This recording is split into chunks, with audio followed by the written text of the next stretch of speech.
Voltamos com o vídeo 2 da nossa segunda aula e aí nós trabalhamos agora um aspecto importante do mercado de uma maneira geral, do marketing, que é o comportamento do consumidor. Vocês lembram que a gente viu lá aquelas questões comportamentais? Pois bem, um cara chamado Maslow, ele desenhou uma pirâmide e nessa pirâmide você tem as principais necessidades do ser humano. Ou seja, quais são as principais necessidades do ser humano? Aquelas necessidades básicas, as necessidades secundárias, as necessidades supérfluas. Quais são essas necessidades? É importante a gente conhecer essas necessidades porque a partir delas a gente gera os produtos que a gente quer vender no mercado, as coisas que a gente quer ter, e assim nós vamos criando, e também os serviços que a gente vai querer prestar. Então, Maslow ele fez a pirâmide, e a primeira necessidade do ser humano, a primeira necessidade básica que o ser humano tem, é fisiológica, ou seja, a alimentação, a moradia, o conforto físico, o descanso, o lazer. Tudo isso faz parte da necessidade fisiológica. Moradia, portanto, é necessidade básica, ou seja, o produto que o corretor de imóveis trabalha é uma das primeiras necessidades do ser humano. Ter a casa própria é o sonho de 90% de todo brasileiro. Então, necessidade humana, fisiológica, são as primeiras. Depois vem segurança, claro. Ora, minha primeira necessidade é ter uma moradia, ter um abrigo. A segunda é eu estar seguro dentro desse abrigo. Então, a segunda necessidade do ser humano na pirâmide de Maslow é a segurança. A terceira necessidade do ser humano é afetivo-social, o convívio familiar. Você vê como o coronavírus mudou os paradigmas de mundo.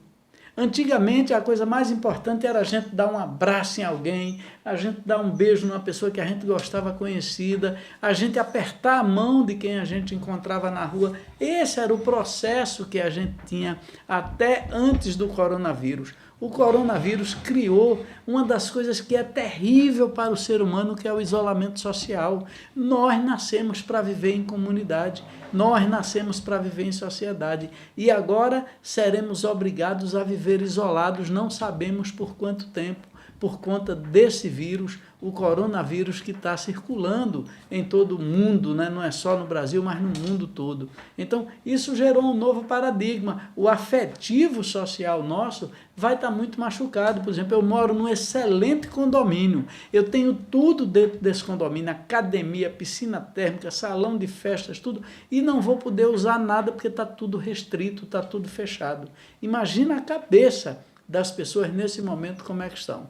Por isso que a gente precisa ter muita fé em Deus, por isso que a gente precisa estar seguro em alguma coisa e produzir, tentar produzir de alguma forma alguma coisa, tentar criar alguma coisa para preencher esse tempo da solidão humana. O ser humano não nasceu para viver solitário, o ser humano não nasceu para viver em solidão. Então, o afetivo social é fundamental também, é a terceira necessidade básica do ser humano. Depois a gente tem a autoestima.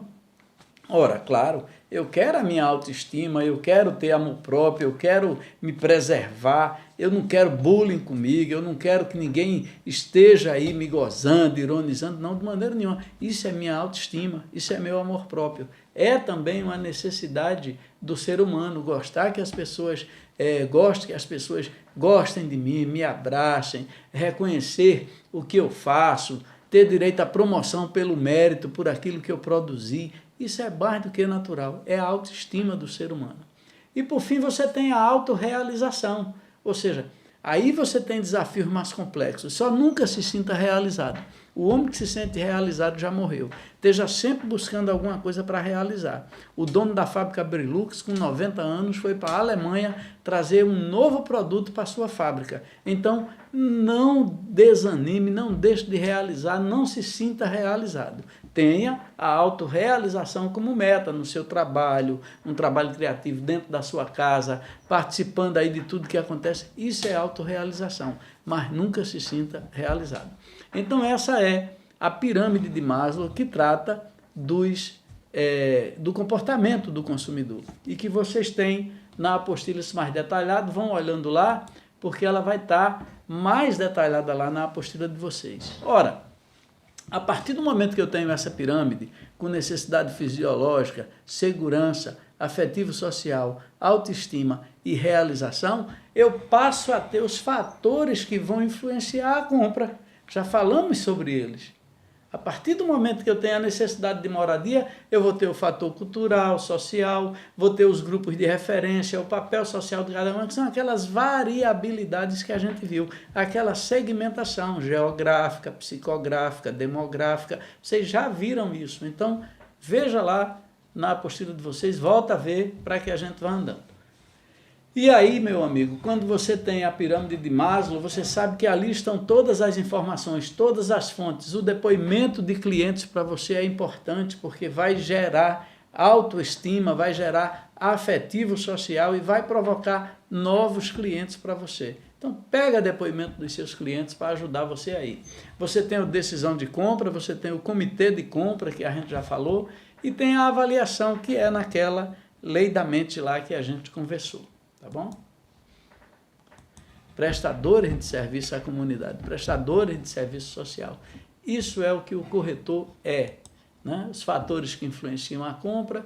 Depois dos fatores que influenciam a compra, a gente tem o comportamento do consumidor e tem um outro cara que é o SWOT, que ele criou um gráfico, uma matriz, onde a gente pode identificar assim, as coisas que estão ao redor da gente e que podem contribuir para melhorar o nosso desempenho, para alavancar os nossos resultados e para tornar positiva a nossa atuação dentro do mercado imobiliário. Na análise de SWOT, você tem uma análise onde você analisa as suas forças e as suas fraquezas, onde você analisa as suas oportunidades e as suas ameaças. Nesse gráfico fica fácil você identificar. Por exemplo, na análise interna, eu tenho que me analisar internamente. Então, eu vou ver as minhas forças, onde é que eu sou forte, onde é que eu atuo com firmeza, eu sou especialista em quê, eu conheço que área do mercado imobiliário, eu sou bom naquilo que estou fazendo. Então, essa força que está dentro de você foi analisado lá pelo SWOT e tem algumas características que a gente vai ver daqui a pouco. Do mesmo jeito, as fraquezas. E do lado de fora, as oportunidades que estão aí, que eu tenho que ver o coronavírus. Qual a oportunidade no mercado imobiliário que ele gera para mim? Qual é essa oportunidade? Né? E as ameaças. Que ameaças eu tenho com essa oportunidade? Então, quando você vai avaliando com calma, aí você vê, dentro das forças, aí você encontra uma marca reconhecida, uma boa distribuição, ou seja, no seu caso, uma boa divulgação, no caso do corretor de imóveis, uma boa divulgação, um bom marketing, uma boa comunicação, a rapidez no atendimento, isso você tem que ter, e a qualidade dos produtos que você tem. Então, nas forças, as suas forças, a marca reconhecida, uma boa divulgação, a rapidez que você atende o seu cliente, a qualidade do produto que você está oferecendo, o conhecimento do produto que você tem, tudo isso está dentro das forças que você tem para realizar o seu serviço. E aí você tem as fraquezas, né? O coronavírus está aí, fraqueza, grande fraqueza do mercado imobiliário. A maior parte dos produtos ofertados não são saudáveis, ou seja, você tem produtos no mercado imobiliário que são ruins, você tem construtora que não entrega o prédio, você tem construtora que atrasa a entrega do bem. Tudo isso cria dificuldade para o mercado imobiliário e cria dificuldade para o corretor. E como é que ele vai vencer isso? Então ele vai para as oportunidades que ele tem. Ora, oportunidades e ameaças. A partir do momento que ele tem essas forças e essas fraquezas, ele passa a ter também oportunidades. Ora, tem o coronavírus aí? Tem. Qual é a oportunidade que existe? É que todos os corretores estão dentro de casa. Aquele corretor que encontrar um meio de mostrar ao seu cliente ou de procurar clientes de forma virtual, ele vai ter muito mais vantagem do que aquele que é offline, do que aquele que não tem as redes sociais. Então, é uma oportunidade. Mas qual é a ameaça disso? É que todo mundo vai se capacitar nas redes sociais. Então, ele precisa melhorar mais e criar um plus, criar alguma coisa diferente. Só assim ele vai fazer a diferença. Aí você vai acompanhando aí com a gente. Ainda falando, né, da análise de SWOT, você tem o ambiente interno e o ambiente externo. No ambiente interno você tem as forças e as fraquezas. No ambiente externo você tem as ameaças e oportunidades. E aí você vê que os pontos fracos que nós temos como pessoa, como ser humano, como prestador de serviço, quais são os pontos fracos que a gente tem? O primeiro é a sobrevivência, é um ponto fraco. E o segundo é crescimento, né? É outro ponto fraco que a gente tem. Já nos pontos fortes, a gente tem a manutenção, ou seja, a nossa manutenção daquilo que a gente quer, a nossa força, a nossa determinação. E nós temos também como ponto forte o desenvolvimento pessoal. Quando a gente vai para o ambiente interno, a gente tem a predominância de oportunidades e ameaças. Então, as oportunidades que a gente tem no ambiente externo, quais são? Nós temos o crescimento e o desenvolvimento, que são oportunidades. As ameaças passam a ser a sobrevivência e a manutenção. Então, dessa forma, nesse gráfico, fica fácil a gente identificar os pontos fracos e os pontos fortes que a gente tem. A gente está encerrando esse segundo vídeo da nossa segunda aula e voltamos com o terceiro vídeo da nossa segunda aula. Pessoal, vocês estudem a apostila de vocês. Vocês leiam a apostila de vocês. Não é possível você querer ser corretor de imóveis e não querer ler a apostila do curso que você está fazendo de TTI. Não tem justificativa, não tem desculpa. Só vai ficar no mercado corretor especializado. Só vai ficar no mercado corretor preparado, corretor que está se capacitando, corretor que tem conhecimento. Então, estude, se capacite, melhore seu português, melhore sua oratória, melhore sua redação, faça cursos de especialização. Só assim você vai fazer a diferença no mercado.